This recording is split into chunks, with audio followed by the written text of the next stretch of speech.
the Around the NFL podcast. Ran into a buzzsaw this week. From the Chris Wessling podcast studio, it's Around the NFL, the Week 8 preview. I'm Dan Hanzus. Heroes here, Gregg Rosenthal, Marc Sessler. You know what the buzzsaw is this week? It is the middle of the dang season, and there ain't no buys. 16 football games between Thursday and Monday. Yeah, and I was acknowledging, I think you were agreeing, that, like, I don't track, like, buys obsessively until, like, the week is upon us. And I thought we're in this nice little comfort zone where, like, 6 teams are having a little week vacation. 6-4. Even 2, it's like get one game off the butt. Yeah. Nah, bro. That was a total buzzsaw. Buzzsaw bang job. You know what the buzzsaw is? My locks record right now. That's your buzzsaw. Ooh, that's how you come into the show. Oh wow, they brought it up on the graphic. If Let's you're watching see. on Gregg Rosenthal, 6-1. Damned Hanzus 4-3. Wessling Bros 4-3. Marc Sessler under the 500 mark. That's like being under the Mendoza line in baseball, Mark, hitting under 200. Yeah. Gotta get that up a little bit. I am going to shift into what's good for the show at this point. Oh, don't do that. I'm not going to. No, I'm going to try to win. Yeah, but I'm going to do it with some flair. Okay. And also, I guess we could use this as a congratulate Gregg on another title. No, there's too much. I don't know why. I was just trying to think what's a buzzsaw this week. You're right. So I don't know if we can. We have Eric behind the glass, Madison. Like, do we want to just end it right now? Because I think we end it. Okay. Have you mathematically clinched yet? You're that far ahead. Well, winning, as I said before the season, winning 4 out of 5 seasons would mean the end of the entire segment because people just decide there's no drama to it. Or Dan and Marc are having literally no fun. Yeah, so. I think you're mistaken about the power dynamic a little bit, but at the same time, congratulations. I also congratulate. I'm not accepting this. It's the only way. See, it's the only thing. What gets through Gregg's armor, like prematurely congratulating him on picks competition. There was the year. Isn't it weird? There was a year that I won this. It was like half a decade ago. We were all younger, but like. Well, you tied for the title. No. This was different. There was flat out won it. You won it once. It was me versus West right down to the end. I think he won. You might have won the first one. Well, this is it. Very early. I put the trophy on Wes's desk, announcing him as the winner around week 15. Nice play. And it got into his head big time. It's not easy to do that with Wes, but that did, and I prevailed. And really, maybe the darkest of the Dark Sessler moments is when you and I had a lock-off Super Bowl Bengals-Rams, and I needed the Rams to win, and Marc needed the Bengals, and when Aaron Donald flashed around that edge and knocked that ball and forced the incompletion, Marc came back about 3 months later. Yeah, we didn't see him the rest of the night. There's all these pictures with us with all the West Bros leaving the stadium. Where's Marc? I left early and came back to the office and just like, it was like, cool, it's a Super Bowl, but I've got other priorities. Yeah. Okay. All right. So why would you want to take this element, the intensity and the rivalries of the picks competition? But this one's over. So we look ahead to 2024.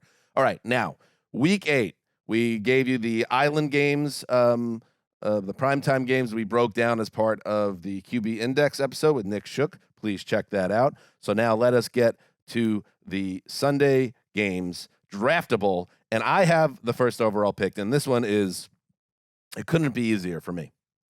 We're going to go to Santa Clara. And we're going to talk about the Cincinnati Bengals, a team that we think figured it out a little bit before their bye. Obviously, they took care of business. The offense came to life against Arizona in week 5. They kind of struggle and lean on their defense. The offense struggles after a hot start against Seattle, and then they lean on their defense to close out the Seahawks just barely. So it's like, maybe they're good, maybe they're not. Then you have the Niners, who started out hot as a pistol, 5-0, killing everybody, and then they dropped 2 very close games that went right down to the final plays, 19-17 to the Browns, 22-17 to the Vikings. Yes, 17 points back-to-back weeks.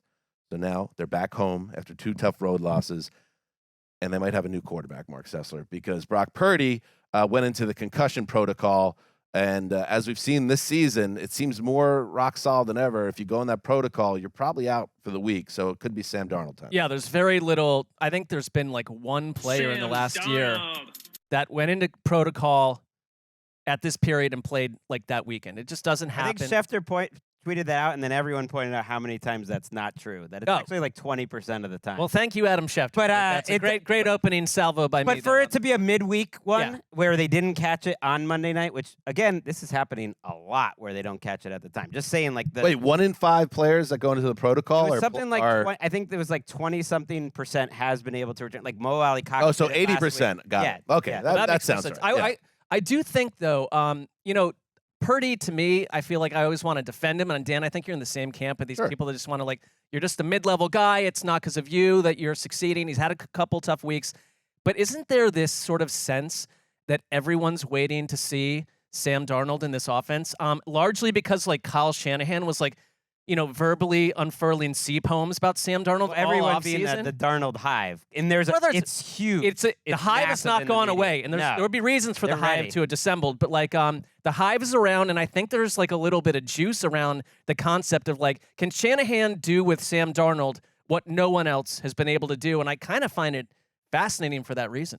Interesting, because there wasn't much of a Sam Darnold hive when I've been pounding the table for him the last 3 or 4 years. I think not on this mic, but national media. Hive, Nate Tice, JT O'Sullivan, Mina Kimes, Dan Orlovsky. There are so many people. The cool kids table. Right. Daniel Jeremiah. That put so much stock into Darnold pre-draft and have stuck with him. And then he does tend to start the seasons with these teams. Whether it was, the Panthers a year ago, when he first comes out, like, first couple games of the season, Darnold has been better. And, look, he doesn't need to be incredible. He just needs to be Nick Mullins as a rookie. Nick Mullins as a rookie is averaging, like, 8 yards per attempt. I don't think he's as good as Brock Purdy, but I also don't think this Bengals defense is nearly as good as its reputation's been this year. I was thinking hard about locking this game before it flipped from Purdy to Darnold. I just feel like my long-standing Darnold lack of belief makes it hard to lock him up in a game against Joe Burrow. But I still feel good about the 49ers. I'd even take the 3.5 points and think they're going to cover ultimately because I think they're just a better team top to bottom. They are banged up, though. Deebo Samuel not doing well. Trent Williams not doing well. You don't have your quarterback. Like, I came away from the Vikings game kind of being like, look, the Niners are going to have a couple down weeks, but they couldn't run the ball last week. I thought they got flamed in the passing game a couple of times, and it's like the Vikings looked like the better team, and it's like the Niners, the 2-week journey that they've been on, I don't know, 3 weeks ago, I'm like, just put them in the NFC Championship and probably the Super Bowl. It hasn't changed my opinion entirely, but like a couple of injuries have changed that team. What about the Cincinnati side of this? Because, Greg, what did you take away? You know, the team goes away for a week or 2 weeks, and that's actually great because as much as we wanted to say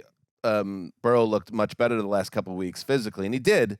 I mean, what's better than a bye week? So now he gets more time to rest that calf and get the treatment, and hopefully comes out and he's even more kind of moved away from that, hopefully. Were you concerned about the last essentially 3 quarters of that game against Seattle? Yes. They had 5 first downs, I think, in the last 3 quarters. Their offensive line has been poor all year. Burrow's injury made them look even worse or showed how poor they are. They haven't been able to run the ball. The defense has had some great games. Cam Taylor-Britt is coming on as a true number 1 type of cornerback. And I think they have all the players on both sides of the ball. So at some point they should be the team that we expected to see. But they just haven't been that team. And it's really fascinating. Burrow against this defense, who was so disappointing last week. Bosa is just not getting the production that you normally like to see. But this is normally a spot where you expect the 49ers defensive line to eat. This is a good number 1 overall pick. You got Romo. This is the best game of the week, the most fascinating. Yeah, I would not want to deal with the Niners coming off 2 losses. And the Bengals, like, they are talking about a buzzsaw. But wouldn't you said you wouldn't want to face them coming off 1 loss, and then they played their worst game of the year? I'm just saying. No, you're right, but that game was like ultra surprising to me. Sessler cut off at the knee. Sorry, I just mean this whole like they're gonna try harder, and then they show up and they did even worse. I don't know if any of that matters, but like the Bengals have after this game, they have the Bills, the Texans, who are suddenly frisky. That's not an automatic win anymore. The Ravens and the Steelers. So it's like you're kind of in this like need to show up situation. And I do think, like, because we talked with Nick about Joe Burrow and his QB index yesterday, and like how do you deal with Burrow in that kind of ranking, because what we've seen of him healthy is completely different than before. It's like actual completion percentage rose by like 20 points over the last 2 weeks. So it's like That I just believe they can do anything if you have the healthy Burrow. And T. Higgins, he's had the rib. Jamar Chase. It's time. It's time. No more excuses. Ball out against the Niners defense that was vulnerable last time we saw. Wow. See, I thought you were going to lock up your boy Sam Darnold in a big spot. Greg ever the showman. Seamless. Sam Darnold came into the league as the hero that would save my New York Jets. And what happened over the 3 years was nothing short of misery for the USC star. And I always thought that was unfair, like Greg, very unfair. I would get into these arguments and you would look to like hit me when I was down and say, "Oh, he's the biggest bust in the history of the NFL." Like, one of them kidding me? Yeah. This guy was put in one of the worst situations in recent NFL history, and he flamed out as almost any young quarterback would do. And I always wondered, what if he just got into a better chance? And he went to Carolina, and that didn't exactly work out. But again, a very dysfunctional situation once more. And even when he got a chance last year in Carolina, he played pretty well. And you look at the stats, the numbers were pretty good. He moved that offense. They actually won 4 of the 6 games he started. But when he goes to San Francisco, and I said it this summer, just get him in the lineup. Give this guy a chance. He's still stunningly only 26 years old. Came to the league very young, which is another aspect of his development.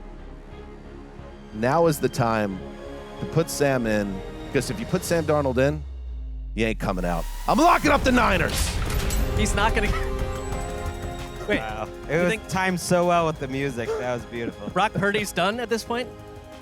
I like Brock Purdy. No, I know you do. I think the Niners are on bye next week. I might be mistaken on that. Take a look. Which would hurt Sam, because I have every they are on bye. confidence that he's going to ball out in this game. And there are people on Twitter that support Darnold and also think that he'll be in a good spot. But I've always felt that he has a chance to do something in this league, and this is his stage. I hope he gets more than one game, but I also don't think Purdy's the problem in San Francisco. Right. I wish he got maybe more than one start, but it's probably going to be just one start, and I think he's going to play well. I'm so easy that just because I met Sam Darnold at LAX before the scouting combine. I wish we had that photo. It's around here somewhere. I actually don't love that photo because it's like, oh, Mark is like a foot and a half shorter than the average NFL quarterback. But like, he couldn't have been a more delightful guy, and so it's like I kind of want to root for him. I don't know. So what were you going to lock him up too?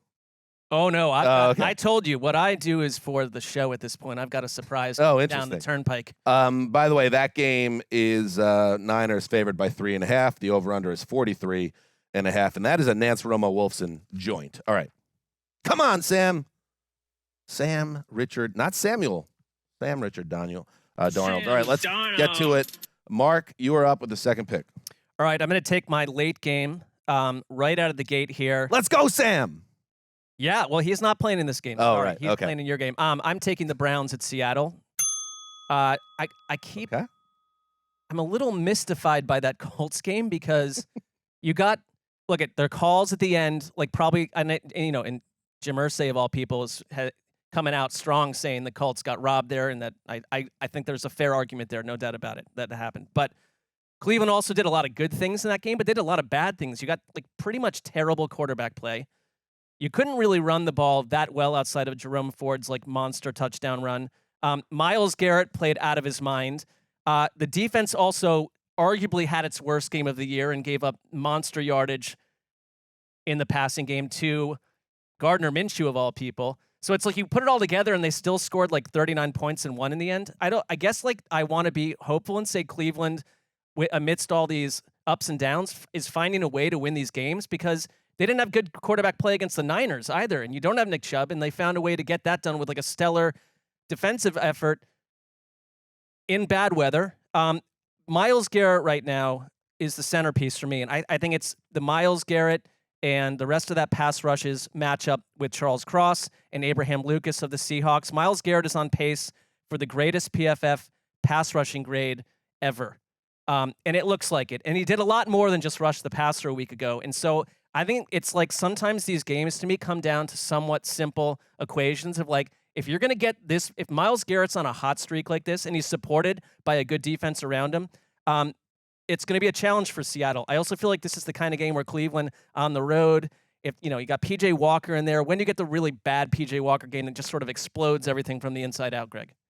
They're very thin, though, the Seahawks on the offensive line. Abe Lucas not expected to return this week. I think Phil Haynes, their guard. They've been down 3 offensive linemen all year. So that is worrisome for my guy Geno, who is putting on a show the last few weeks. Just like it's almost been a little Geno coaster within games. I would argue no one's made more high-quality throws than Geno Smith in the NFL the last 2 weeks. Yes, you would. I honestly, I don't even think it's arguable. If you look, if you're on film Twitter, they would all agree too. Like he is throwing some outrageous passes and then making huge mistakes in the red zone too. On balance, like he's looked a lot better once you kind of watch the film and everything. But when he's under pressure, and he will be under pressure against Cleveland, you definitely worry about him making those. I'm not saying that he's not making great throws in these games. I guess, but I think who would be the alternative? It's borderline. It's kind of cute. Matthew Stafford. It doesn't matter. Not the last 2 weeks, I'm just saying. It really doesn't matter what Geno does. You will find the spin to present him in the most positive light. But that's because he's your favorite player. No, he's your favorite player in the league, isn't he? He is. But I'm talking about the way his season has evolved. I'm certainly not alone on this island. He sort of had a blah, like not bad, not good first 4 or 5 weeks of the season. And then the last few seasons, he is trying throws almost no one else in the world, other than Matthew Stafford's a good comp, I think, would try, and he's hitting them, but he's also making some big-time mistakes. So suddenly the variance has gone way up. The throw when we were in London and we were sleep-deprived, but the in the bucket to DK Metcalf, it's like there's, Sure. and you mentioned this too, that like when we were there, it's like he's playing with a kind of confidence where it's like, there's going to be mistakes, but I kind of like this version of him more than any other previous I one, worry where it's about it just like, against the Browns. He threw one in sure. the quadruple coverage to Fant that he hit last week. It was just like, whoa, yeah, but look how the whoa. Browns like had a ton of busted coverage last week. Like made Josh Downs look like I guess Reggie my Wayne. point, because I said this 2 weeks ago too, Greg. Like, I don't think he's not playing well. I just think I said that I felt like the Geno coaster was starting to ramp up. Now it's a more fun, it's a better roller coaster now. Yeah, but Right, right. the highs are really 11th high. on QB index right now. Like, he's been a solid starter. I mean, he's so much more fun than the Geno coaster back in the Meadowlands 6 years ago or whatever. But he is. There's almost a little bit of Favrean nature to the game too, where he's like, I can do anything, and sometimes you can't, and it's gotten him in trouble in a couple spots with a couple bad throws the last couple weeks that have come back to haunt him. But he's certainly not a problem by any stretch. We shouldn't. Oh, sorry. I was go going to say ahead. that we should mention like the Deshaun Watson situation where it's like he said he knew his shoulder was not right after the brief disastrous stint he had against the Colts. I kind of wonder like if and when we're going to see him again, because like apparently like the shoulder injury he has, Right. if it were a pitcher, they say you'd be out like easily 4 to 6 weeks. But you're not getting. They being his agent through Adam Schefter. Okay, well that's fine. I'm just saying that is a comp of what's But going then, on like, with his shoulder. do it. He's not a Right. pitcher, though. Put him on IR. Pitchers aren't getting slammed to the turf typically in a baseball game. Right. If Typically. you are Cleveland, you rightfully should see yourself as a team that could be playing for the playoffs in late December and early January. And nothing happens without Watson being healthy in terms of the big picture and what everyone really wants, which is the big trophy. So, like, put him down now. Yeah. What are we doing? Like, and Well, very clear what you're saying about the agent and the team. You could sense it, even if the big story hasn't dropped yet, that there is some issues behind the scenes in terms of communication and what his status should be. But what if he has a bad shoulder? You got to get him out of the mix and bring him back healthy. Do it. Right. I pointed out some of the inconsistencies on Twitter today, and it wasn't that I have some like conspiracy that he doesn't want to play, because he called his own press conference essentially today that to say it's ridiculous to say I wouldn't want to play. Of course I want to play. I believe that. That's not what I'm getting at. My point is that the communication between him and the coach and the front office is so off. It's pretty weird that multiple times Stefanski said he was medically cleared, and then he said after last game he's going to start this week, and then he's not starting this week. Andrew Berry was on record saying it was going to be a short-term injury. That was 4 weeks ago. That is all pretty weird. Very strange. And it hints at some sort of divide, some sort of confusion. And before we get out of there, I do want to mention the Seahawks defense. That's why I'm higher on this team than I ever expected going into this season. I actually think the Seahawks have a little higher ceiling than I thought, that they could be a contender in the NFC if the offense is better. Actually, Geno and the offense on balance has been worse as a group than I thought, but that's partly injury related. Their defense is coming. Witherspoon's coming. I love what Jamal Adams has added. They're very good and versatile with their 3 safety group. Boye Mafe is having a breakout season. They lost Uchenna Nwosu, we should mention. Yes. Their best pass rusher for the season, we found out after last game. Trade deadline next week. But better up front than I expected. DK Metcalf is back this week. Taylor, Jamar. I just think it's a better overall team than I expected. And that's why I'm locking them up against the Browns. Greg is such a Seahawks fan. And that Cleveland's getting 4 points. We'll see if it stays there. Lock off? No, I'm going somewhere else. No. I have another. I don't like. I'm not doing Browns on the road. In Seattle, no. The last 3 weeks with a bye week in there for Seattle's defense, pants the Giants, gave up 3 points, shut down Joe Burrow in Cincinnati after 2 big drives early, only lost 17, and then Cardinals, they just allowed 10, took care of business. I kind of like, it's annoying because Greg's hot out of the gates with the locks this year. Yeah, it's a good pick, though. I think it's a good pick. Yeah. I think Cleveland, I think this could be the P.J. Walker. Is it a courageous put pick? Underground. There could be schools of thought that suggest it's not incredibly courageous to lock up PJ against PJ Walker, but we'll see. Seahawks You've laying been so 4. high on them. They're literally 4-2. They've been good. I said schools of thought. I didn't say my school. All right, Greg, you're up. I couldn't do Sam Darnold, and I like now that we're spreading it out. We have a strange schedule with Shook, and I'm going to take the Ravens Cardinals late because I want to, because that's who I want to watch live in the late window. I'm not really feeling the other choice. By the way, Mark, did you think that Cleveland and Seattle wasn't going to make it to the 5th pick? I guess with Greg's fandom of the yeah, I kind of did. I actually, looking at the landscape, I didn't think it would come back to me. Yeah, I probably would have taken it. That's good. Good scouting, I'd say. There's been a lot of reaches early on for you this season. But yeah, but I pick what I prefer, though. There's a lot of reaches happening in real life, too, and I do what I need to do. So. It's not an incredible week of games, which is why I'm taking Ravens, Cardinals. I just want to take my late game now. It's fine. Do we keep saying that, by the way, every week, that it's not a great slate of games because everyone in the league is 3-4? We've said it consistently because it's been consistent. All 32 teams are 3-4. I know the math doesn't seem to add up, but that's what's happening right now. Kyler Murray is fully practicing this week. Fully? It's interesting. The Ravens are favored by 8 in this game in Arizona. That says a lot. It's not a formidable stadium venue. No, I'm sure there'll be a decent amount of Ravens fans there as well. And they've been showing the practice footage we got on our YouTube show, and he's looked good out there. And if he doesn't start this week, it really feels like he will start a week from now. Now, you could say, what's he returning to? This team is a bit of a mess, and their passing game with Dobbs has definitely taken a step back. I definitely don't think they'll be able to move the ball well against Baltimore, but the offense has been fine. I actually am intrigued to see him in this Drew Petzing offense. It's really the defense that is going to be in for a world of hurt this game. I really think the Ravens offensive line getting healthy, Linderbaum and Stanley, has changed everything. Because the line's playing well and Lamar's playing out of his mind. And some of the other stuff with the receivers, sometimes they're still in the wrong place and it's a little janky, but Lamar is making up for it. And there's a lot of holes in this Cardinals defense. There are, and you get the sense that the Ravens are heating up. And Greg, you were on top of this beat a while ago. It's fair to say that it would have taken a month plus in a new offense, a completely new offense, for everyone on the team. To get into this fashion, but they're getting healthier. And I kind of the one thing about Baltimore, because if you look at the scope of the last 2 or 3 seasons, it's they've been among the most injured teams in the league. And I think they found a way to kind of gut their way through some of that, still make playoffs, still win games they should have no business winning. And so if you get a healthier version and you get a Lamar Jackson who's playing the way he is right now, he's a top 5 quarterback in the league, no questions asked. And we'll see it right there on the YouTube copy. Mark Andrews, who's 2 touchdowns away. The YouTube copy.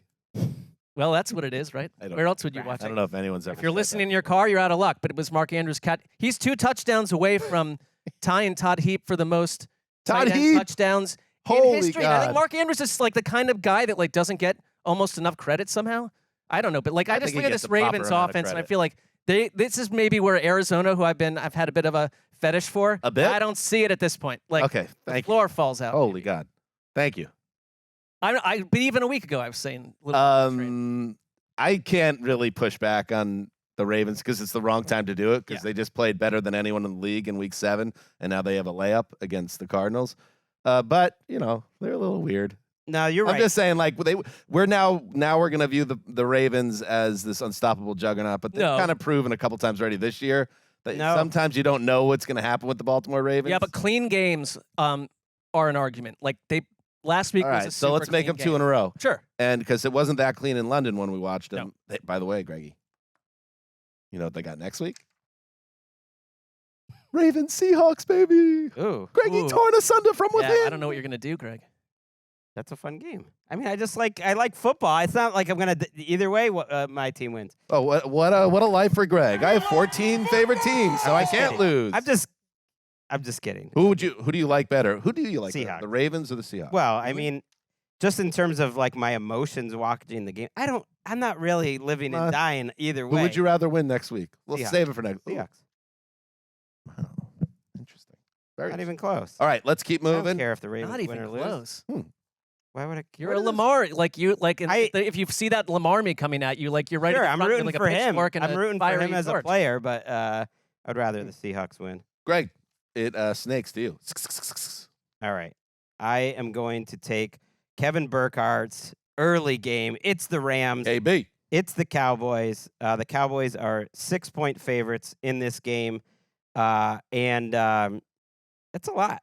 But I get it. The Rams are coming off of a disappointing game, and this is, to me, the ultimate test of this Rams offensive line, which I think's really improved. I was impressed how they played against Pittsburgh last week.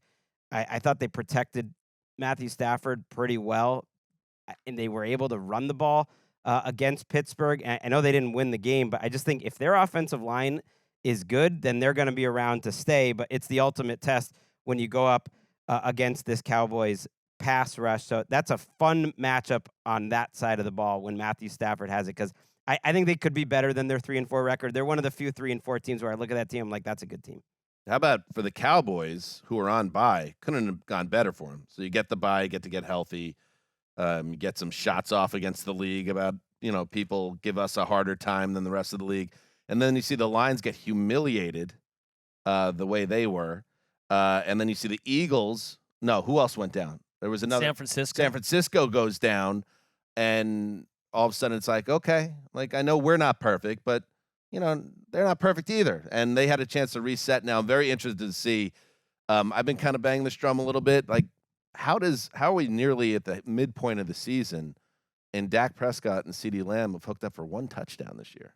Like, that needs to be like very much your a thing. fantasy team, Matt Ryan season, CD. But like, season even yes, and CeeDee Lamb is on my fantasy team. But like, I mean, come on now. Like, CeeDee Lamb, I think we all kind of feel, or at least I feel, like he's a top 10 receiver.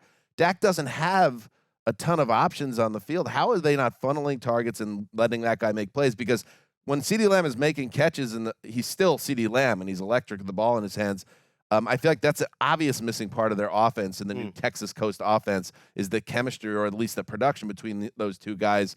That said, it is still a pretty small sample size, and you would think by the end of the season these things even out. So if he had a big game on Sunday, it would not shock me. It's just weird that huge game hasn't happened yet. Yeah, I think they just haven't really been the sum of their parts on offense, because there's nothing not to like about the roster in general. But I think back in the summer, if I were to tell you that the Rams would be 8th in passing EPA and the Cowboys would be 12th, the Rams would be 4th in rushing EPA and the Cowboys would be 16th, I'd be like, well, wait, flip those. Like, I don't even expect the Rams to be much of anything, and they've been a surprise.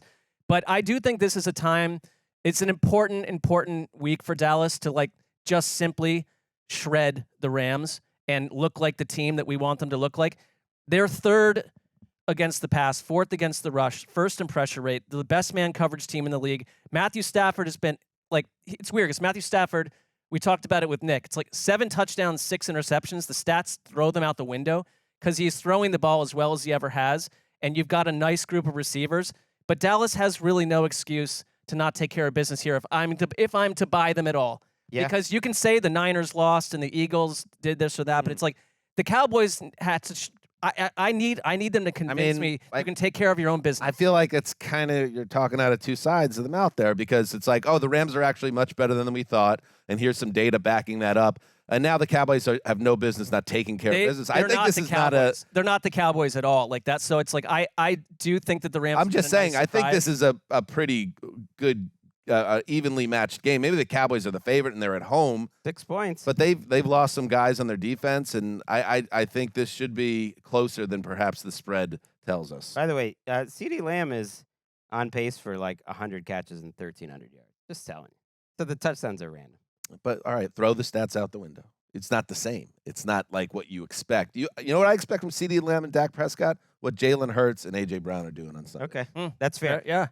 It was the Chargers game, a sign of things to come for Dak. That was his best game by far of the season, certainly since that playoff game. He used his legs, which, us believers in Dak have been just begging, like, what happened? Like, he used his legs and multiple times to make throws and to run. That was huge, and so you want to see that continue. And they did get rid of Brett Maher. We didn't mention it on this show, but Brett Maher is no more in Los Angeles, and it's this team's crazy. They bring in Darrell Henderson off the street, and he's suddenly like their number one guy, and he's actually running the ball well. They get rid of their kicker. I thought Jordan Rodriguez, our friend, mentioned a great point. Thursday, Jordan, that Sean McVay is among the league leaders in losing. Points added in terms of it. There's a way to look at it in terms of his fourth down decisions. He is extremely conservative punting and kicking field goals on fourth down, and yet they won't pay for a kicker, and they're going the cheap route on the kicker. And those two things don't match up. It's like you're losing points because you got this great offense. Well, nobody pays for kickers for the most part, right? No, but they went out of their way to get rid of the best kicker in the league, and they're going on the cheap, and they're not going for it ever on fourth down. They're trusting their punter, who's also not really playing well. They're trusting their kicker instead Who's the kicker now? It's a man I was not familiar with. Where the hell is Robbie Gould? Someone tell me where Robbie Gould is. They have signed Lucas Havreson. When did Robbie Gould ever decline before our eyes? Never. There's something else going on with that story. I talked about it on last Sunday after the Maher meltdown. It's like it's crazy to me that they hoped that the level of mental breakdown in that playoff run with the Cowboys would never pop up again. It was a huge roll of the dice. But also it made me think after they made the right decision, sadly for Maher, to move on here rather than get into that sad dance, the Cowboys chose to stick with Maher last year in the same situation in the playoffs. And I'll never get over that. Not really let him never get over that. But it's like, hey, let's maybe not trust Maher to hit a 50-yarder, and let's trust Matthew freaking Stafford and Cooper Kupp. And That's fair. Right. The other coach is a little conservative, like Sean McVay is Kyle Shanahan. All right, let's take a break, and then we will continue with the draft. All right, welcome back, Mark. It comes back to you. All right, I'm going to take Jacksonville at Pittsburgh. Pittsburgh's getting 2.5 points in this. I guess I just want to see what happens with the Steelers team, like just basically on offense. I feel like the defense is sort of the same thing. It's like it's TJ Watt doing something game-changing, scenery-changing on a weekly basis, and the rest of them I rely on for the most part. I think the offense, it's like this is the story of this team, and I want to see more Jalen Warren. George Pickens coming off 2 straight 100-yard games. That's very promising, and it's like like with Pickett, I don't know, like with Kenny Pickett, it's like I think he's just sort of a middle of the pack, Dalton line type of guy, but he does have a knack to like keep these teams in games. And I think if you get the best version of Pickens and Jalen Warren away from Najee Harris, am I crazy? I like the juice that Warren brings, and I like to reorganize that offense that way where that's all they're trying to do and go up against the Jacksonville defense that's been essentially the best in coverage league-wide. No other team on offense for the Jacksonville allows less pressure. Like they've just been a very good, they've been a surprising defense. So I think a lot of it is challenge for Pittsburgh. Right. I've been as surprised by their defense as any in the NFL. Now it goes back to what I say with look at the opponents that they faced. But Kansas City, is one of them. It was early. Buffalo was one of them. Houston's a decent offense. So it's not just beating up on bad offenses. And the Steelers should be a bad offense. The Jaguars are really good stopping the run. Then you make them one-dimensional. Kenny Pickett, coming out of that bye, had his best game of the year by far. He looked like an NFL quarterback again. And so if they somehow found something, and maybe it's just Deontay Johnson, like this is a fun little game here. Well, Jacksonville, Pittsburgh used to be a rivalry. I feel like. Yeah, I think these are But two the old teams. AFC North, way back in the day, AFC Central. There's 6 teams in there. These two teams have failed to capture my imagination. Mm. Which, who cares? Who cares if they capture my imagination? But I'm just saying, like, when you guys are pumping it up, and that's cool. That's good. That's what we do on the show. But when I watch the Jaguars, I'm kind of like waiting for it to be a little bit more exciting than it actually is, and they've been successful for the most part this season. But and Pittsburgh, I just find them to be a slog. I know they've come to life, and adding Pickens back to the mix is such a big deal for them. Because he is an actual playmaker and he helps a quarterback who I do believe is, like you're saying, very middle of the pack at best. But this is a hard game for me to pick. I would say Pittsburgh at home. I like kind of them keeping this thing low scoring. I kind of like the Steelers here. I like Jacksonville. They're favored by 2.5. I just think they've been better. But, they changed their strategy last week with Trevor Lawrence. Playing with an injured knee, like he got rid of the ball so quickly. They weren't trying anything downfield. I think that was to protect him. So we'll see if he's feeling a little better. He ran well in that game anyways. And I am just curious because it's the last game before the trade deadline here. They feel like the team most likely, in my mind, to make a big trade this next week. I think Jacksonville. Yeah, I think they will bring in a guy like Danielle Hunter or Chase Young or Brian Burns. To me, they would be my number one pick of like a team that is gonna make a move. It's partly because Trayvon Walker is not getting it done, but it's also because they have the room. They need a pass rusher, and I think they will be aggressive in doing it. It was a good check-in time on Trayvon Walker. Oh, we're in that place where sacks don't represent havoc Trayvon Walker causes. We're in that stage of the narrative. Okay. Wait, what do you even when mean? you go number one, that's what Mike Tomlin said this week. So I guess he was pumping him up, pulling the Belichick. I don't think he's like a good run defender and a minus pass rusher at this point. Number 1 overall pick. All right, back to me. I will grab, the Snoopy Bowl. It's back. The New York Jets, favored by 3. First time Gang Green has been favored all season. Little fun fact for you. Staying home at the Meadowlands, but they are the road team against the G-Men. Let's see if there's a lower over and under this week. I don't think it's even close. Yeah, 36.5. Andrew Catalan and Falcons Titans with our backups in Tennessee, even a little lower. Thanks. Wow. We got Tiki in the booth on this.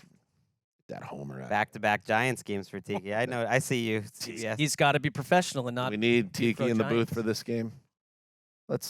Matt and Andrew can handle this one. Need is strong. Okay. So Jets coming off their bye. It's a kind of a gut check situation now for Jets fans because you've now bought back in and you are believing after the trauma of week 1, stealing that game against the Eagles, you kind of set yourself up now with the schedule softening up to put yourself in good position to make the playoffs with Aaron Rodgers in the background saying, I could come back at the end of the season.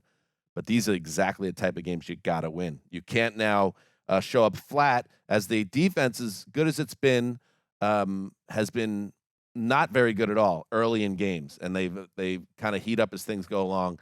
Tyrod Taylor, most likely the starting quarterback, although Daniel Jones is practicing on Thursday. He has not been cleared to play. It's very tricky when you're dealing with a neck injury. So I expect you're going to see Tyrod again with no connection to the medical physicians connected to the Giants, but we shall see.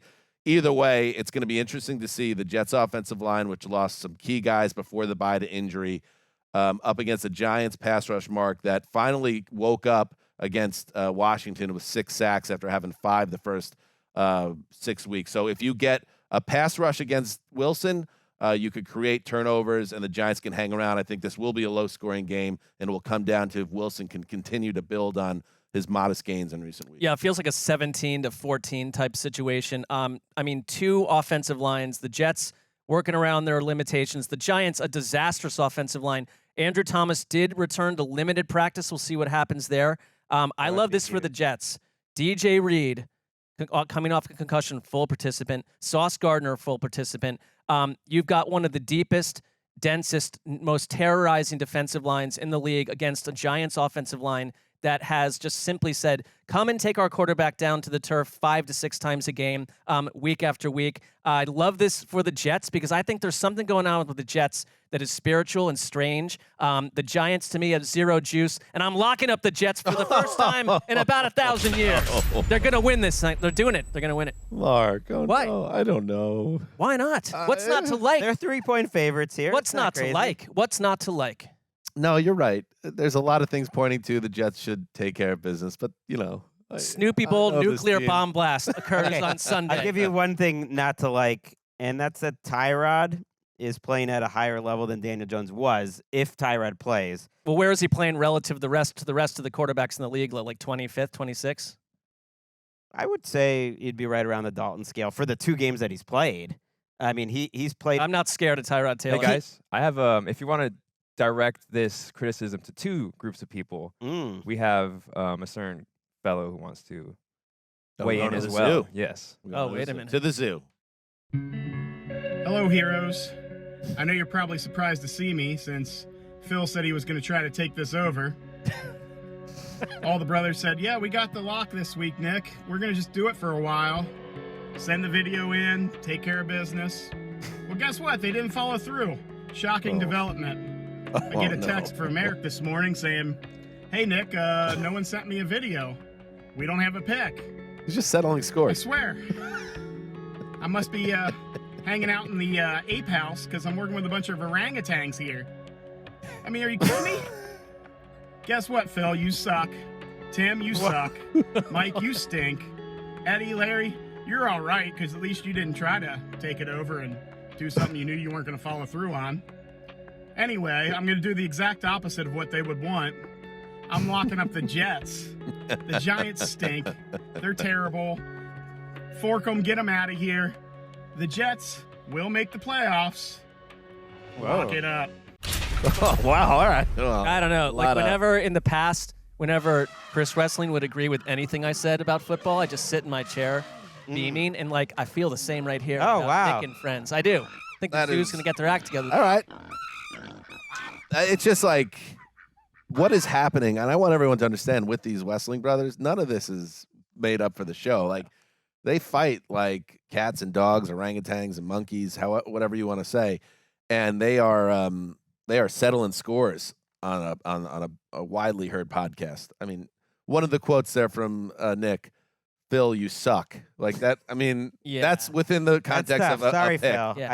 I think that was hard. Well, Phil, according to Nick, in fairness, Phil or whomever was supposed to provide. So he's coming with a level of vitriol because they didn't True. record the video. So, But Nick wasn't supposed to totally blow the pick last week either, which he did. oh, Greg went in that direction. by the way, Sam Darnold, Zach Wilson, 1 interception in his last 134 attempts. His averaging- misses are better. I actually think that's like the number one thing. He misses in the right spot. Like Also, they're not two catastrophic. things. Yes, and it's related. He is hitting the layups now, which he couldn't do last year. Like check downs, things like that. Like he is definitely shown improvement the last few weeks. Let's see if it continues. I'm worried about the Jets in this game. I think the Giants have played much better the last 2 weeks. I think Wink Martindale is a particular kind of test for a young quarterback and a bad offensive line. I think Tyrod's been good. I think Saquon helps them. So Darren Waller's in the mix to now. me, it's just it's a dangerous game. It's a coin flip. Do not feel any fear. As my Jets will sons win. do when they agree. I'm with you. This feels like a dangerous game. Good luck to Nick and Mark. Snakes to me. And this one, I think, not 2 losing teams, but intrigue. Vikings at Packers. Vikings favored by 1 on the road. So here are the Vikings coming off the win of their season so far. By far, they go and knock off the Niners in prime time, and Kirk Cousins plays his arse off and absolutely shreds with Justin Jefferson on the sideline in sunglasses. So he's playing with confidence. The Packers, watching them this morning, and I'm just like, this is tough. Nothing's easy for this team, and they kind of look like they're going to get blown out by the Broncos, and it's like this is rock bottom. And Greg, they found their way back into that game, but fell short in the end. And this has all the feeling right now of a developmental season for an organization and a fan base that doesn't know what that is. And that's why I see a lot of like angst around the Packers, but yeah, it's not totally surprising, and it shouldn't be, that this is how the season has played out so far. I agree, but I still expected more. The Vikings are the better team, and yet this does feel like a spot where it's a division game. It just, Minnesota's coming off a high. A lot of times it evens out, but I think Matt LaFleur is stuck in a weird spot with his offense because the Packers just can't run the ball. They were supposed to have a really good offensive line. They are 29th in run block win rate, and yet they're really good protecting Jordan Love. I mean, you watch these games, and Jordan Love is just chilling back there. And I was like, does the eye test match up with the numbers? They're very high in the PFF rankings. They're second in pass block win rate. And they've got these receivers. So you're asking Jordan Love to drop back there because that's where your offensive line is good, and yet he's not always making great decisions. And I think it's tough in this matchup, particularly because this Vikings secondary, their pass defense, has been fun to watch. Harrison Smith, this 3-safety tandem between him and Cam Bynum and Josh Metellus, who they just gave a contract to, have been really good. Bynum was the NFC Defensive Player of the Week. Like, do the Packers have answers for Flores cooking up his mad, blitz packages and different coverages and changing post snap? That's a lot to ask of Jordan Love. I don't feel great about it. I don't like it for Jordan Love in this situation. I think you're right about the run game. Like, Aaron Jones has essentially played less than Nick Chubb this season. He has 94 yards rushing this year. I think that was so key to them because A.J. Dillon has not been helpful at all. You don't have him. Brian Flores' defense, number 1 in blitz rate, and Harrison Smith, guys like Harrison Smith, he's using them creatively. And I just wonder about Jordan Love. The offense to me has looked discombobulated in general. There's a lot of just young players around him. And is this a situation where if you're the Vikings where I think there's just a lot of energy on that defense? It showed up last week. You got guys like Jordan Addison on offense wiling up. And the next 4 opponents for the Vikings are the Falcons, Saints, Broncos, and Bears. Could this be the start of a run that I think you pointed to Minnesota-wise, Dan, when we didn't want to get them forked out of this situation? Like, they're a weird team. They're still in all these one-score games. They lost a bunch, but they're starting to win them now. Are they going to morph into the team we saw last year a little bit? I mean, listen, the league is filled with parity, and they can hang in out and win all of those games. Yeah, I think it's a little like Jordan Love. I don't think is playing well at all, and then the numbers are backing that up. He has the lowest completion percentage in the NFL. They're averaging, I believe, about 17 points a game right now. And so they're not moving the ball, and they're not scoring points. And the defense is bad. That's the disappointing part for me. It's not. I guess it's not surprising, but they have a lot of good players on their defense. And you haven't been bailed out by the running game at all because you've had Aaron Jones has been banged up. Like A.J. Dillon's the leading rusher for this team. So, it's a tough situation for Green Bay, but at the same time, like, you don't just always mark to something that is given certain fan bases a lot of aggravation. It's like you don't always just have to keep rolling to one dynasty to the next, one era to the next. Like, this is a transition year. Vikings, let's see you take care of business with Kenny Albert and Vilma on the call. All right, Mark, it is back to you. All right. I could see you saying I'm not taking the greatest game here, but it fascinates me on my own level. I'm taking the Texans at the Panthers. This is a weird note, but this kind of got me into it because, of course, it's Bryce Young versus C.J. Stroud. Do you know that they met at a middle school summer camp? Wow. I was there too, actually. Were you? Yeah, it was I don't really think nice you were fun. unless you were a counselor. You're roughly 20 years older than them. But known each other for a long time. And it's a bit of a study in like 2 rebuilding teams that each went out and got their quarterback. And we know that the Panthers are a disaster right now on a lot of levels, and it's not going well. And, it's too early to really even it's hard to even scout Bryce Young in the situation he's in. So it's like, I want to just see what happens. But Why CJ's not? This is what it's for. I mean, if nothing else. Been well. Okay, how about this? He's last coming game off was his a little best bit better. game. Yeah, last game was better. He's coming off his best game. C.J. Stroud coming off his worst. In that particular game, I thought Bryce Young played excellent in the first half of that game and was fine in the second. He's made a couple passes in every one of these games, but also some like massive blunders, and I think he's in a bad ecosystem. The C.J. Stroud, like Bobby Slowick offense and what they're doing in general, like they've won 3 of their last 4 games by 7 or more points. they're like turning into a real thing. And I know they've been sort of a team of ATN like possibility. I think this feels like a little bit of a trap game to me, just because like Carolina at some point's going to do it. But I just think the Texans, to me, under Stroud, like they have, I believe in them. I think they're well coached. I thought they were pretty, fortunate to get out of New Orleans there on Thursday night with the tight end dropping the ball there. Not saying that means that they didn't deserve to win that game, because they did. But I'm also not. This one kind of was on my radar a little bit, because I was like, oh, this would be a game to lock up the winless against the winless team. But yeah, I like that you got Frank Reich got to go into the bye with Bryce Young coming off a good game, and now they can kind of reset things against the Houston defense, Greg. That while this team has improved, there's no reason to think that the Panthers might not have success here at home and maybe finally get that first win. I think this game. I think this could be it. This could be it. I know they shouldn't be this bad. I think it's a great test of first year head coaches coming off a bye in general. I think coming off the bye is a great test of coaches, and that they're both doing it is interesting. And I mentioned I liked what I saw out of Bryce Young in that Miami game, especially in the first half. They had some answers. I am a little worried about their pass protection versus Will Anderson and Jonathan Grenard, who have really been a nice tandem. Anderson is one you mentioned. We're using the whole Trayvon Walker sacks don't equal how he's playing. With Will Anderson, it's absolutely true. He is really playing outstanding. His hurries, his hits are there with the leaders in the league. It hasn't translated to sacks. It has a little more for Grenard on the other side. So that's a worrisome factor. And I'm going to go fantasy here. It's like, if we're ever going to get Damian Pierce in my preseason prediction to be right ever, this is it. There's too many negative runs in this Houston offense. There's supposed to be a 49ers-like offense. So many, and this is the worst run defense in the entire NFL. It's one of the very worst defenses in general. That's a big reason why they're 0-6. That Bryce Young doesn't get, it's not his fault that they're the worst run defense in the NFL. And what a nice pickup for fantasy owners, Adam Thielen turning into like a garbage stats monster.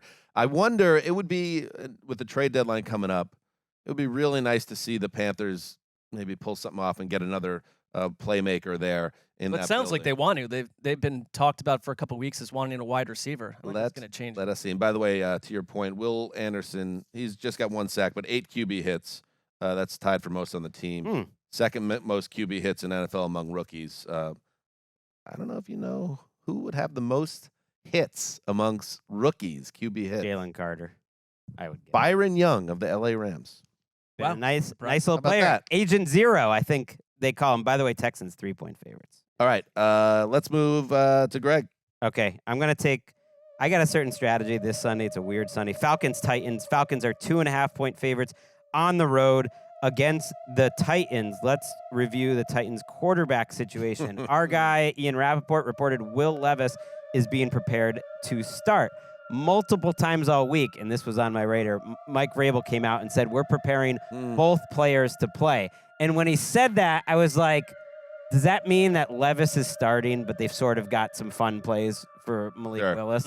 And then the reporters locally came back with him saying, hey, your guy Rap Sheet, maybe you knew him back when he was a Patriots reporter. Maybe not. Not sure if they crossed paths. Okay.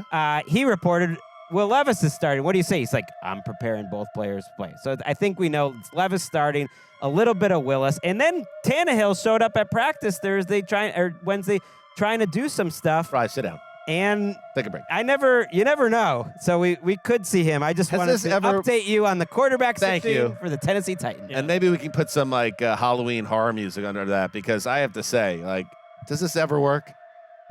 Team X planning to use multiple quarterbacks on Sunday. It's like, good luck. It's like, we don't have a quarterback we like enough to actually play, so we're gonna kitchen sink it and hope something happens. But you get it, because Malik Willis, God love him, has been a disaster in what we've seen of him as a pro so far. And now Levis, who is touted as a guy with tools but raw and needs time to develop. Now develop means here, welcome to week 8. You're now playing in the NFL. So I think maybe Vrabel, Greg, is trying to keep his options open, knowing that, both of those things can get hairy. So maybe if we little this, little that, way we go. There's no evidence that Mike Vrabel is in support of Malik Willis as his quarterback on any level. It dates back to last season when they went and got Josh And there's Dobbs. zero chance Derrick Henry doesn't get out of this game without throwing a pass. Well, that may be their best option. I mean, coming out of the London game, like the most striking visuals we saw were Ryan Tannehill getting destroyed by the Ravens. So it's like not a good offensive line. Malik Willis has shown us nothing. Well, Levis, like you didn't beat out Malik Willis in camp. That's a bit concerning. I mean, I like the idea. I'm a little bit better. I think if you're in reverse, if the Falcons are ever going to run the ball well, like in the last couple weeks, the Colts ran over for 193 yards. Last week, the Ravens crushed the Titans for 139. If the Falcons are ever going to do this, maybe it's this week because they've been a good run defense. How's our friend? Kind of shocked. How's our friend Bijan this week? Is he physically? Is he practicing? Is he shaking? He's expected to play, but they're not a good running team. I mean, he's a great running back, but they're not a good running team. They've been more effective throwing the ball, except for the plays where Desmond Ridder gives it away. Like Ridder is coming off, the best 2-game stretch of his career.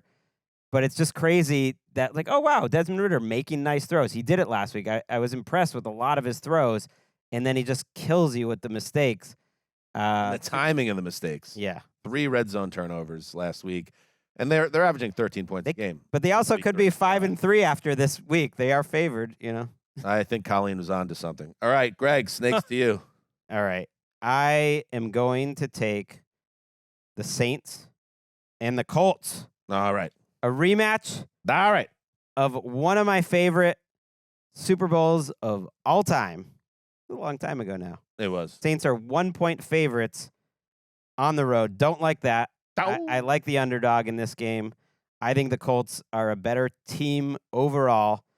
And I think the Saints, there's just a lot going on with this Saints team. Defensively, they can lock you up, but I really liked what I saw out of Indianapolis in terms of their ground game and what they got going with Jonathan Taylor and the way Shane Steichen can change his game plan from week to week. And I think Taylor's health really gives them a lot of options. Minshew, he's not going to be Anthony Richardson, but he can at least provide a little bit of run threat on some of those fakes that'll work well enough. And I just think they've been a tough-minded team for the most part, and the Saints are not a tough-minded team in my mind.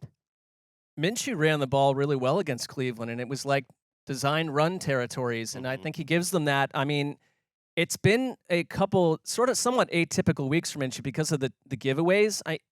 Coming into this season, like his touchdown to interception ratio was pretty spectacular, and the mistakes have cropped up, and they've coached around it a little bit.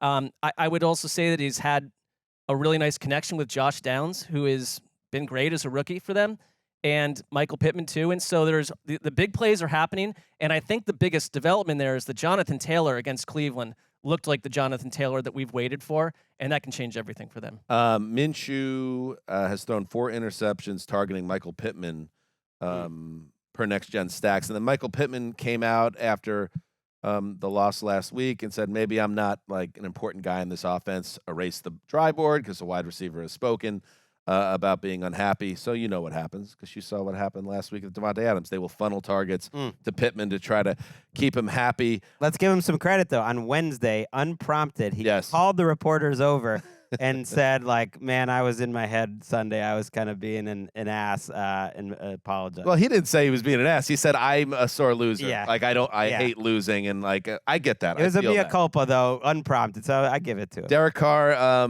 he had a heart-to-heart with Chris Olave. And so they've had very productive conversations this week. And they had a great week of practice. So we'll see what happens with that. I felt real bad for that wide receiver on Thursday night, the drop. And I liked seeing Alvin Kamara take him off the field because he was just sitting alone on the bench with the game long over. So good leadership from Kamara. And then my last thought, because we don't get to talk about Thursday Night Football when we're not on the games. Greg, Kamara's fascinating in this offense because he just gets the ball constantly. And Derek Carr, who's never been afraid of a check down, now has one of the great check down running backs of his era in Kamara. It was tough to watch Kamara unable to crack that end zone. I know he's hyper productive. But the old Kamara in that game finds the goal line and gets himself over. That's the slight difference with him, that he doesn't have that same, whatever it is just a little bit off, or he doesn't have that same nose for the end zone, which he was unparalleled a few years back. I agree with you. He's not forcing as many missed tackles, but 5 or 6 of those throws were Carr coming to the check down too quickly. Right. I'm kind of referring to that one red zone drive Yep. where they said, I'm going to give you the ball 4 times. AK, get in. And he didn't. But, man, he's a PPR monster. I'll tell you that. All right. One last note. Irsay, owner of the Colts, came out and said that the NFL, now this is what the owner of the Colts said. Yeah. That the NFL said both those calls were wrong late against Cleveland, both against the same defensive back. His name is escaping me. Does anybody recall it? Both the defensive holding against Cooper and then the PI when the ball was almost thrown into the front row. Was it Dallas Baker? Doesn't help. It doesn't help the standings. But I guess if I'm a Colts fan, I'm like, okay, at least the NFL said we boofed it. Well, but they're also going to fine Jim Irsay based on past precedent yeah, for saying but that publicly, which he doesn't care. That's fine. But and Irsay says things you don't want him to say. We all get that. He says things. You would care. You would care, Roberts, if it was the Bills. Right. I liked that he came out and said this. I liked that he did this. Yeah, you want your owner to hold the NFL's feet to the fire if they boof it. Yeah, of course. That was more, I don't care that I'm getting fined as Jim Irsay. Like, Right. He's printing Okay. money. He doesn't care. But no, it's always good for them to like speak up about a mistake. But yeah, that was more of a Irsay not caring about I getting like it fined. when, Eric, Me when you too. wear this Buttoned up Bills. buttoned up yeah. polo. It really pops. You know, I don't want to. I want to dress up for game day, but I just don't like wearing a jersey around the office. Take so- down that one lapel breast heart side. Yeah, down a little bit. There we Yeah, go. there you go. And look how clean that mustache is. Cleaned up, you know. That looks good. Some Do you- camera time on This is you. why you watch the YouTube Do channel. you put wax on it? You No, put I any do not. product? No, Okay. Just no. curious. Thursdays. I know uncomfortable there. question. I know there Goddamn. might be some camera time on Thursdays, so you get a, you know, Yeah, you don't and really he's got- razor it all the time. Suddenly he'll be down there in makeup. And there's a Tyson Bagent thing going on right now because look how clean cut Roberts looks. And then, you start, pulling up the sleeve or you see him in a pair of shorts and all of a sudden it's like, Yeah. am I at the Bikers Association of America? Got to see me on the weekend for sure. Yeah. I would say that this show has a history of producers angling for increasing camera time as the months go on, and I'm not crossing suddenly we that got bridge. Eric in that tornado. I think you've really maneuvered yourself very well, Eric, and you're doing a great job as our producer. Mark, back to you. All right, I'll take Patriots at Dolphins. Huge, season-saving or salvaging victory against the Bills. I don't know if they could ever pull it off in Miami. That would be wild. I feel like dating back to the middle of the 1800s, weird things happen to the Patriots in Miami. Usually So- not good. Yeah, but Yeah, bad. ill Yeah. things. Yeah, Yeah. weird things Rob being Gronkowski, atypical. Trying to make a tackle on a return. Yeah. Those sort of things. I feel like those things don't matter, but then it just seems to happen every year. I do look back at the first game though, where I think Miami against Philadelphia and the 2 winning teams they've faced, they lost both of them. I don't know what that tells me about the Dolphins. It's a little concerning. They couldn't run the ball last week. I think it's really important that someone like Raheem Mostert, who blew up for 121 yards and 2 touchdowns with a 43-yard scamper against New England, Scamper. if you can do that, you're fine. You're absolutely fine because the only other thing about their offense, Mostert actually did not practice. He's got a banged up ankle. Tyreek Hill has a banged up hip. It's if you start to lose parts, then it's Mike McDaniel's challenge to get out of not being able to do what he's done week after week. But I'm leaning on the concept that what happened against New England had a lot to do with the Bills being in a funk. And some of their strengths may be working against Buffalo, but to do it 2 weeks in a row, I can't get on board with that. So Tyreek Hill did return on Thursday, which great news because the vibes didn't sound great with him Right. On Wednesday, but it sounds like he'll be back for this game. It's a big time test, I think, for both coaches. I think playing Belichick the second time is a unique test in general in the AFC East, but it goes the other way too. So McDaniel and him having to go against each other twice in such a short time. I think you look at what the Patriots did last time they played, which was just back the hell up and try to prevent the big play and slow it down. And they did an okay job at that. But I think they'll look at what Philadelphia did and was really effective and I think really interesting, which is Philadelphia really sold out to stop the run. They also played almost entirely in zone coverage, and they were in cover 2, just totally backed up trying to prevent the big play. I mean, mostly everyone does that. But they really made a point to have a lot of guys on the line of scrimmage and prevent the run from getting going and put them in long yardage situations. It's an interesting way to attack the Dolphins, and it worked quite well. Massive, and I buy into this. Trap game implications for the Dolphins. Coming off Philadelphia in primetime, you get the Pats at home, and then you go to Kansas City next week in primetime. To Germany. Oh, shoot. That's right, 9:30 a.m. Lower prime. They're in Germany, for Yup. Christ's sake. So the idea, they're trying to find their passports on Saturday night when maybe they should be studying what's going on with the Patriots team. That this is going to sound silly, but it is a fact. They had when things were in their little rock bottom moment there, that 2-week stretch, Greggy, which is very tough for you and the Pats fans. 38-3, 34-zip. They've had the Buffalo win. And in general, every other game other than those two, the losses have been 7 points or less. So it's not they did less than 6 weeks ago kind of shut down the Miami attack or slow it down. So while this certainly could be 21-0 at the end of the first quarter, I guess it's just that old Belichick maybe has something up his sleeve, and the fact that Miami has yet to earn the benefit of the doubt that they can roll over anybody they want. I see them rolling over certain teams and not others, and I don't think the Dolphins. Well, so they destroyed lesser opponents, Patriots. no doubt. But I refuse to accept that the Patriots, like especially on offense, have been reborn. I mean, prior to the Bills game, their point totals last 4 weeks were 15 points, 3. They got shut out by the Saints. Give me a break. And 17 against the. Well, I didn't say that the Patriots offense I just is reborn. think like you got to find a way. Ugly it up. If They're the different. Dolphins can run though, if the Dolphins can do it with Mostert, like you've got to find a way to hang around with Miami. And I just like where's New England's way out? They're a different offense now. They've already done it. They've gotten their offensive line healthier. So Onwenu playing right tackle really shores up what I was saying was the weakest position in football, and then Cole Strange returning at guard. I think they actually have a good enough starting 5 now on the offensive line, and that was a problem. And then we got Pop Douglas. Mark, we're a different team here with Pop Douglas. Pop Douglas. It's crazy that Goes without saying. a late round rookie, gadget looking type of player is obviously the best, most explosive offensive player on the Patriots. It's not even like a question. He's literally the only one on the team that can make anyone miss.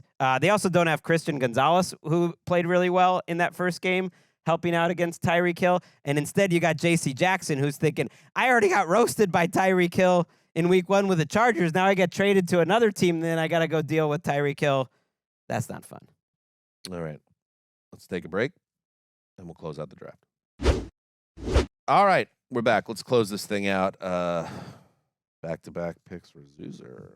So Zuzer's got 5 games? We'll figure it I only got 2 eyes, folks. We'll have to work that out. Let's start. Interesting. All right. So the two teams in the Super Bowl from last year are available. Is that right? That's how this ended up. Well, I think it's the opponents it are was a playing into strange- that. Let's start with the Chiefs at the Broncos. Chiefs getting 7 points here, as they should. In fact, a little generous for the Broncos. I think so too. Now, the Denver Broncos have played better. I think, like the Patriots, we've probably seen the worst of them this year, and now they're going to start kind of figuring things out and hanging in games and not being a laughingstock. But, I think it was interesting to see certain things with the Chiefs offense. You saw vintage Travis Kelce last week for the kind of first time, where it was like, okay, that's the dude. You saw vintage Mahomes, who, his ability, his peerless ability to just manipulate and fool defenses with his ability outside the pocket. I mean, he's at his peak form and just creating big plays just with his eyes and his legs and his uncanny ability to know exactly where the line of scrimmage is. And then you have Rashee Rice, who they've been waiting. Who is the guy that's going to step up? It's Rice. And you look at all the data points behind it, his ability. He's their slot guy now, and he is their yards after catch guy over the middle, and he's filling a very important role if this stays where it is. So everybody talked about Kadarius Toney before the season. He's just a guy. He'll always be just a guy. And they maybe even can use someone else, Greg, with the trade deadline coming up. Mecole Hardman is just a guy himself.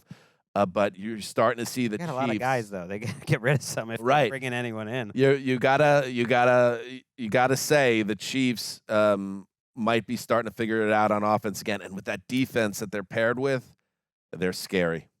They, are the Super Bowl favorites. IMO. Hey, that's what the. All kids right, say. we got all the youth Yeah. culture involved now.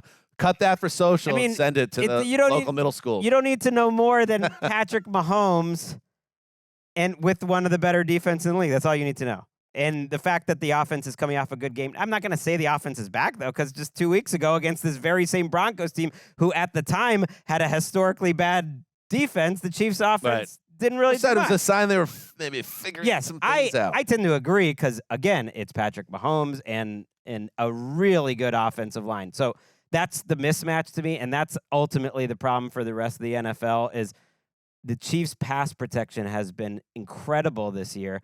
And you have a matchup this week where it's like, okay, you want to throw Nick Bonito and Zach Allen and Jonathan Cooper at us? Like, okay, good luck with that. I have a feeling we're scoring more than 19 points this time around. I don't like the 2 matchups in 3 weeks. I know the NFL schedule makers are in a tough spot, and it happens once or twice a It's year. just I would bots say. now, I think. Remember, it used to be like they put them in a conference they room with still do that. cigarettes and, send What in is it now? takeout for 3 Bots. months and lock the door and figure out the schedule, you ghouls. And now it's just like AI, figuring out matchups. It is. Right. It is It's- primarily done by AI, We were not a human. We were just process. in London doing this recap like a week ago. It feels like it is silly. It maybe the Denver defense though now, Mark, is normal. I don't know. Well, 2 weeks they played normal. They did 19 points against the Chiefs, 17 against a pretty shaky Packers offense. I'm not taking too much from any of that, but I think that you look at like what had occurred in that game when they played them just days ago. It feels like Travis Kelce had a huge monster performance. I think that can happen again, no problem. And it's like in what area does Denver outshine Kansas City on any level? It's like They haven't beat him in how many years? 16 straight I mean, losses. yeah. But I Patrick think the Mahomes answer is not at all. They didn't have Justin. No, they did have Justin Simmons back for that game. They gone. He had the interception over Mahomes. Mahomes My is bad. 29-3 versus the AFC West and 16 straight wins over the Broncos. They don't match up well, and this is one of the messier versions of the Broncos defense we've seen. I think if you're Sean Payton, you're just like, how do I get out of here without being humiliated again? Mm. And it is the scary thing, I think, Greg, is we say things like, the Chiefs, as recently as 2 weeks ago, they're still funky. They are still second in total yards. They are first and third down percentage. They are sixth, tied for sixth in points per game. And that's after a kind of slow start. Yep. I think there is going to be Greg. There could be a conversation, and we should move on. But when we're in Vegas for the Super Bowl, God willing, is this the best Chiefs team yet? That is going to be maybe the narrative around the AFC. Well, they're gonna have to show me more offensively, but Best defense. Certainly the best defense. And by the way, they added Charles Omenihu, who's been a very productive player off of his suspension for domestic violence last week, and he had an immediate impact for their team. By the way, the Broncos, the running offense, very good. Yeah. They did a nice job showcasing Judy and Sutton last week. They both had nice games. The offense is actually average. I don't know if that's good enough, but the offense is okay. So it's a showcase day. We're going to showcase Judy and Sutton for the trade deadline. Please. Can we just, and I hated it when it happened in 2007. I hated it the moment it happened when a Raiders future Hall of Famer got traded and was all of a sudden playing with one of the greatest quarterbacks of all time. And Randy Moss and Tom Brady made beautiful magic. Maybe it's time for the Raiders. Can you imagine if Devontae Adams was Well, playing why with would they Patrick do Mahomes? that? They're not going to help out. we've They're not gonna whispered about help. that on this Magic. show. But I'm just saying for fun. Mark Think Davis. about them Yes, together. that would be terrific. Mark Davis is not. I actually think he is Imagine. spiteful enough. He would never allow that to happen. Thank Is you. he though? We don't know Mark like we knew Al. I hang out. I did meet Mark Davis at the Super Bowl. You hung out with him in the Hung out with bars a him for lot. Yeah. About 100 The seconds. AFC West is not helping out the Chiefs as they clinch their I don't know, I'm just 17th saying. straight division. You know what? title. Another thing, if you want to talk about traits of the Raiders historically, unpredictable. You're right. I'm just saying I would Erratic. Well, I would love. Actually, my favorite team's in the AFC, so I don't want to see this, but it would be fun as hell. it's the 'Cause they do need another wide it's receiver, the juiciest landing spot for Devontae Adams by far. which is why we did not even bring it up in the You're the GM segment. Well done by all involved. All right, finally, Eagles at Commanders. Your 5th game. Oh yeah, I am not looking forward to the post-show rejiggering. This is confusing. that's blame the AI bots. Yeah. They stuck it to us. They did it. Yeah.